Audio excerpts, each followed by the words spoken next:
માતાજી રાગાદિથી ભિન્ન ચિદાનંદ સ્વભાવનું ભાન અને અનુભવ થયો ત્યાં ધર્મીને ખબર પડે કે નહીં કે મને અંતરનું નિધન થયું, સમય દર્શન થયું.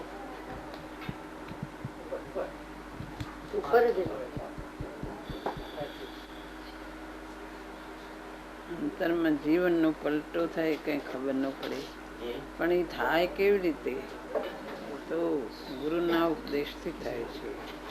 અનંત કાળથી અજાણ્યો માર્ગ જે છે એ ગુરુના ઉપદેશથી થાય છે.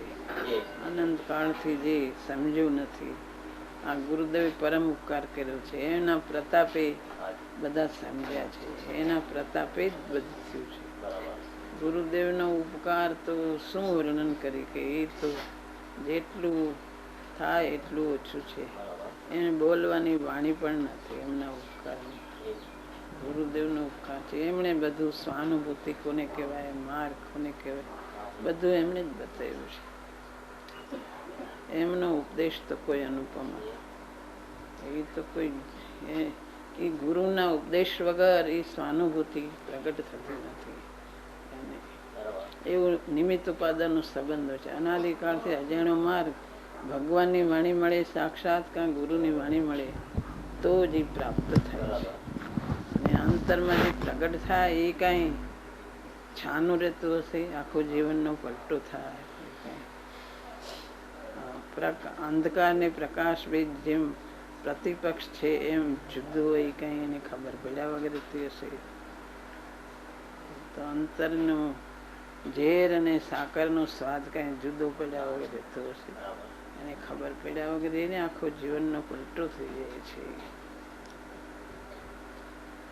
કુંદકુંદ આચાર્ય લખે છે ને, મારા ગુરુથી જે મળેલો ઉપદેશ, જે શુદ્ધાત્માનો જે અનુગ્રહપૂર્વક આપેલો ઉપદેશ, એનાથી જે પ્રગટ થયો છે કે નિરંતર ઝરતો આસ્વાદમાં આવતો સુંદર જે આનંદ, એની છાપ વાળું પ્રચુર સ્વસંવેદન સ્વરૂપ, એ સ્વરૂપ જે સ્વસંવેદન, પ્રચુર સ્વસંવેદન છે.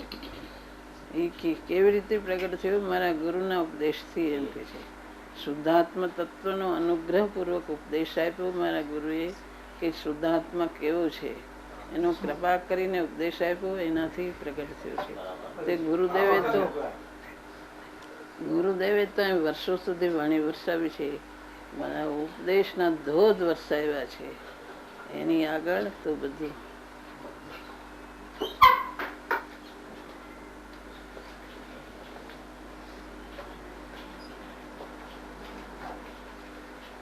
ગુરુએ તો શુદ્ધાત્મ તત્વનો ઉપદેશ આપ્યો. કુંદકુંદાચાર્ય કે છે મારા ગુરુએ જે કૃપા કરીને ઉપદેશ આપ્યો એનાથી તે પ્રગટ થયો છે.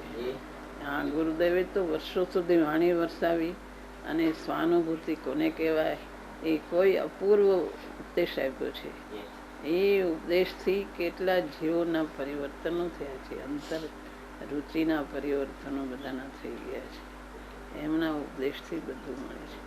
આચાર્યદેવ કે છે એ નિરંતર ઝરતો આસ્વાદમાં આવતો, એની સુંદર આનંદ, એની છાપ વાળું, એની છાપ શું છે કે સુંદર આનંદ જેમાં રહેલો છે, એની છાપ વાળું જે પ્રચુર સ્વસંવેદન છે. તો મુનિરાજ છે એ આ કુંદકુંદાચાર્યની વાત કરી, એ તો મુનિરાજ છે. એનું સ્વસંવેદન એ કે છે એનાથી જે પ્રગટ થાય એવું સ્વસંવેદન છે. એ કે છે અમારા એનાથી જે જન્મ ગુરુથી થયો છે, એના એવું જે મારું જ્ઞાનનું વૈભવ છે એનાથી હું તમને કહું છું. એના પ્રસાદથી જે ગુરુએ આપેલું જે જ્ઞાનનું વૈભવ પ્રગટ થયું છે એનાથી કહું છું. જે પ્રગટ થાય તે કંઈ છાનું રહેતું નથી, એ આખો જીવનનો પલટો થાય, અંતરમાંથી આત્મા પ્રગટ થાય, એ કાંઈ છાનો રહેતો હશે. અંદરથી પોતે અનંત ગુણોથી ભરેલો આત્મા, પોતે જુદા જુદા સ્વભાવોમાં એમાં ઝૂલતો રમતો, એમાં કેલી કરતો પ્રગટ થાય, એ કાંઈ છાનો રહેતો નથી. એ કાંઈ ભેદ જ્ઞાન થયું, એ કાંઈ છાનું રહેતું નથી. તો કોઈ અપૂર્વ છે, અનુપમ છે, એને કોઈ ઉપમા લાગુ પડતી નથી. એ તો કોઈ અપૂર્વ છે. એ કાંઈ ધ્યાન કરે અને આત્માના આશ્રય વગર ધ્યાન કરે, યથાર્થ જ્ઞાન વગર ધ્યાન કરે એમ પ્રગટ થાય. યથાર્થ જ્ઞાનપૂર્વકનું ધ્યાન હોય યથાર્થ, તો એમાં આત્મા ભેદ જ્ઞાન થાય. દ્રવ્ય ઉપર દ્રષ્ટિ, એના દ્રષ્ટિના જોરમાં જ્ઞાતાની ઉગ્રતામાં જે પ્રગટ થાય છે અને આત્મા શાંત થઈને ઠરી જાય, એ કાંઈ, એ તો એને પ્રગટ જ છે, એ કાંઈ છાનું નથી રહેતું. માતાજી આપણે દૃષ્ટાંત આપ્યું તો છઠ્ઠા સાતમા ગુણસ્થાન જોડતા બહુમૂલ્યનું આપ્યું. ચોથે ગુણસ્થાને કઈ એવો આસ્વાદ આવે, એ કઈ ખ્યાલ આવે તો બહુ જ અલ્પકાળ હોય છે. ચોથે ગુણસ્થાને આવે તો એ અલ્પ, પણ એ જ્ઞાન કાંઈ એને ગ્રહણ કર્યા વગર રહેતું નથી. બરાબર. જ્ઞાન તો બધાને ગ્રહણ કરી દે છે. હાજી. જ્ઞાન તો બધા વેદનને એને ગ્રહણ થઈ. અલ્પકાળ એટલે એવો કાળ નથી જી. કે જેને વેદનમાં ન આવે ને અપ્રગટ હોય, બરાબર. એને વેદનમાં આવે છે. હાજી. મુનિની ભલે પ્રચુર સ્વસંવેદન છે, જી. તોય સમ્યક દ્રષ્ટિને પણ એને વેદનમાં આવે છે, જી. એને જ્ઞાનમાં ગ્રહણ થાય છે. બરાબર. અને અલ્પકાળ હોય તોય પણ એને ગ્રહણ થયા વગર રહેતું નથી. જી.